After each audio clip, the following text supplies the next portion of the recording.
Oke, di video ini kita akan unboxing iPhone yang menurut gua kayaknya sekarang iPhone yang paling value. Kayaknya ya. Kita akan unboxing sambil cerita-cerita setelah opening berikut.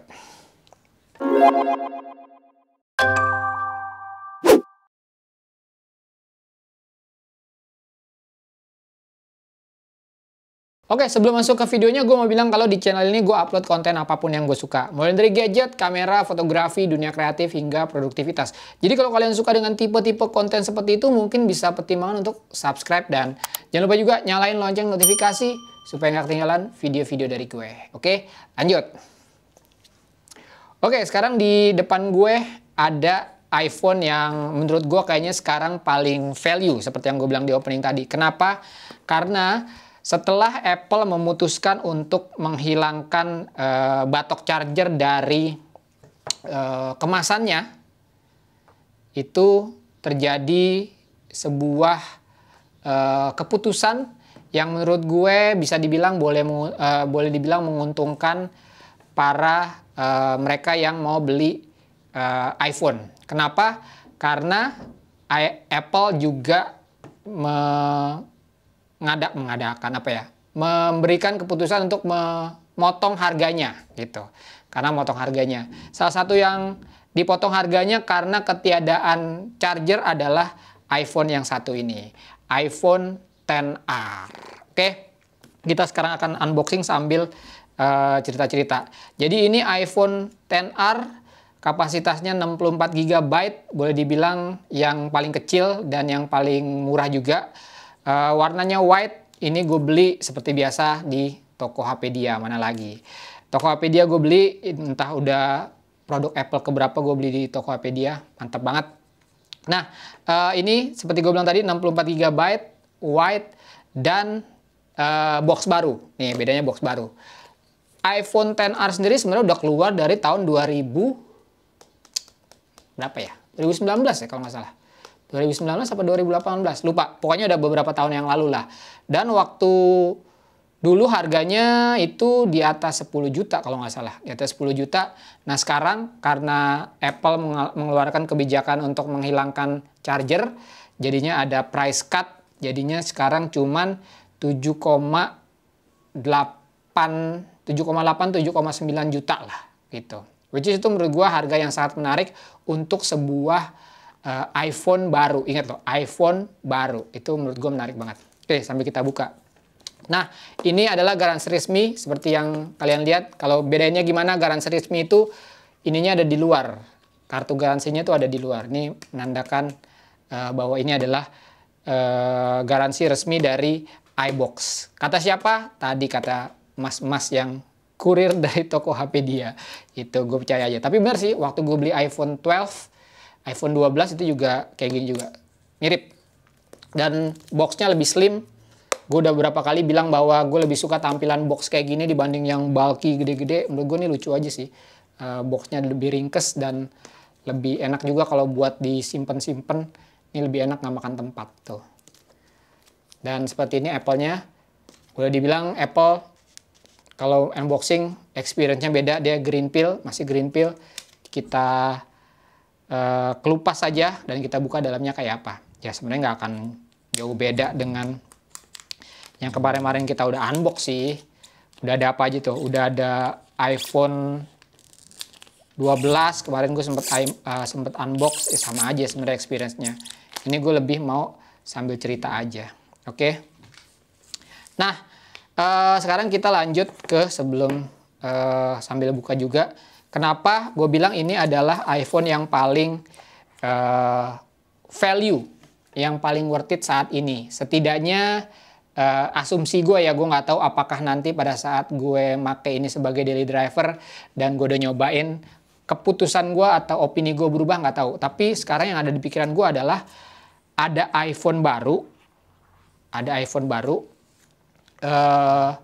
harganya di bawah 10 juta. Gitu. Itu menurut gue sih value yang sangat oke untuk sebuah iPhone ya, yang memang konsekuensinya adalah kita tidak mendapatkan batok charger gitu. Tapi again, kalau memang lu gadget entusias sebenarnya kayaknya udah nggak pernah juga pakai charger bawaan, kecuali memang charger bawaan itu cepet banget.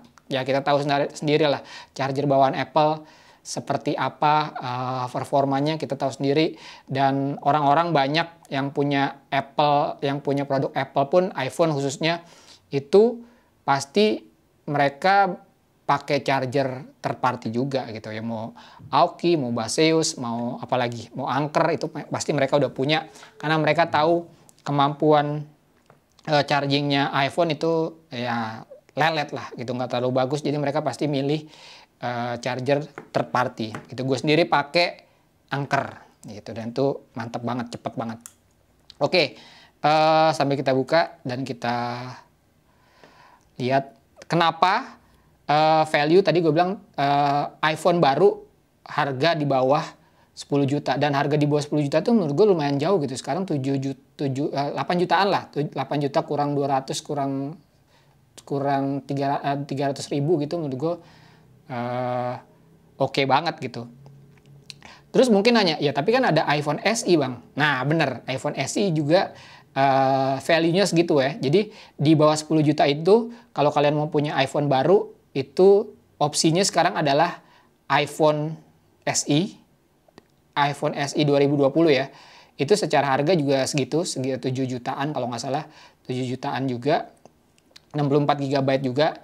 Dan yang kedua ini iPhone XR yang box baru gitu. Sekarang kan jadi pilihannya adalah iPhone SE atau XR. Nah itu pilihan yang bagus dan lumayan bikin bingung juga tuh. Dan itu banyak banget ditanyain, SE 2020 atau XR. Itu menarik gitu. Walaupun gue nggak akan membandingkan ya, karena iPhone SE gue juga udah nggak ada. Walaupun sekedar membandingkan hasil kamera, mungkin gue bisa nanti antara hasil kameranya SE 2020 dengan XR, itu bisa. Tapi kalau misalkan perbandingan secara menyeluruh, itu gue nggak bisa lakukan. Tapi kalau dibandingkan dengan iPhone SE, nah kenapa gue lebih milih XR? Karena sebenarnya adalah tampilannya. Iya, tampilannya SE itu masih boleh dibilang agak jadul sebenarnya. Kalau misalkan kita lihat-lihat tampilannya SE dengan jidat dan dagu yang lebar, tampilannya masih kayak dulu. Boleh dibilang secara looks memang looksnya iPhone zaman dulu gitu SE, walaupun di dalam jeroannya ibaratnya spesifikasi itu udah yang paling top lah, ibaratnya yang SE 2020 tuh secara SoC itu udah paling kencang juga gitu. Tapi secara tampilan itu kurang iPhone lah menurut gue ya. Tuh, nah ini nih, itu kenapa gue milih XR, karena secara looks itu udah iPhone zaman sekarang banget gitu. Boleh dibilang nggak ada bedanya antara iPhone XR, 10, 11 sama 12 pun sekarang udah nggak ada bedanya ya, kecuali kalau lo lihat sisinya ya. Sisinya 12 agak sedikit beda lah gitu. Itu yang membedakan dengan 10 dan 11 gitu. Tapi dari depan itu sama banget sih. Itu ada notch dan segala macem. Oke, sekarang kita buka dulu. Nih, gue pilih yang warna putih karena menurut gue cakep banget sih warna putihnya. Sekarang kita kletek dulu. Kita kletek. Oke. Dan dari segi ya nggak ada apa-apa juga, cuman gini doang. Stiker dan lain-lain sama charger. Udah, that's it. Oke, lanjut kita ngobrol soal iPhone XR. Yaitu kalau boleh dibilang kenapa akhirnya gue milih XR, karena pertama ya gue udah pakai SE juga sih. Dan menurut gue itu yang gue rasain gitu. Walaupun itu iPhone dan itu kencang ibaratnya secara performa, tapi secara looks itu gue nggak merasa itu iPhone yang baru gitu. Iya sih? Karena kan paling nggak lo pakai iPhone itu biar dilirik juga gitu kan. Tapi kayak misalkan lo SE 2020 performanya mungkin oke gitu. Tapi secara tampilan kayak jadul banget gitu. Nah ini bisa lebih berasa lebih iPhone banget lah gitu dari segi tampilannya ya. Secara kamera sama aja sebenarnya, dia cuma satu sama kayak SI 2020. Dan to be honest, gue tidak merasa kehilangan dua kameranya seperti di 12 gitu. Dengan satu kamera menurut gue sih cukup sih. Asalkan bagus kualitasnya, itu menurut gue udah lebih dari cukup. Nah, yang akan gue tes juga adalah sebenarnya gimana performa kamera antara 10R dengan ya at least dengan SI 2020 lah. Nggak usah dibandingin dengan iPhone 12 lah gitu. Tapi lebih ke yang SI 2020 deh. Gue mau lihat deh hasil kameranya apakah se-oke SI 2020 atau bahkan se-oke 12, gue nggak tahu. Nanti akan gue coba juga. Dan itu yang salah satu yang bikin gue penasaran juga dan gue pengen ngetes gitu.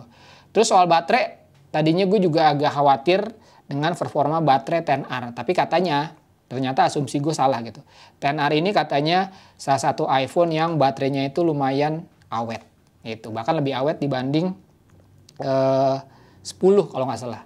10S itu menurut gue katanya sih gitu. Katanya baterainya kurang, tapi kalau 10R ini lumayan oke performa baterainya. Dan itu yang akan gue tes juga.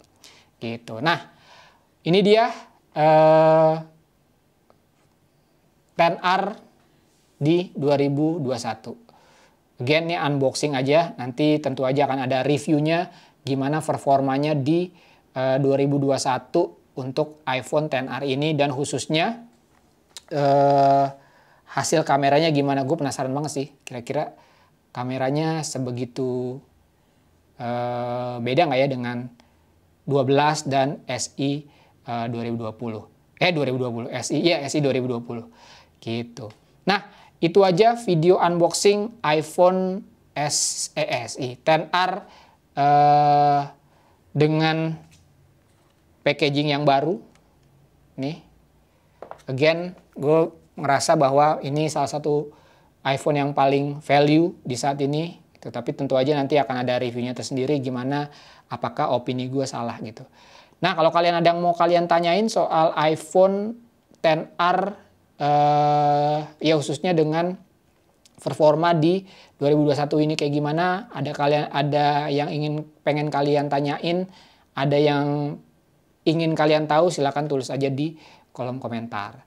Sementara ini akan jadi salah satu daily driver gue buat gue tes khususnya performa kameranya seperti apa. Oke, nah segitu aja video unboxing iPhone 10R kali ini. Seperti biasa klik like kalau kalian suka video ini, dislike aja kalau nggak suka.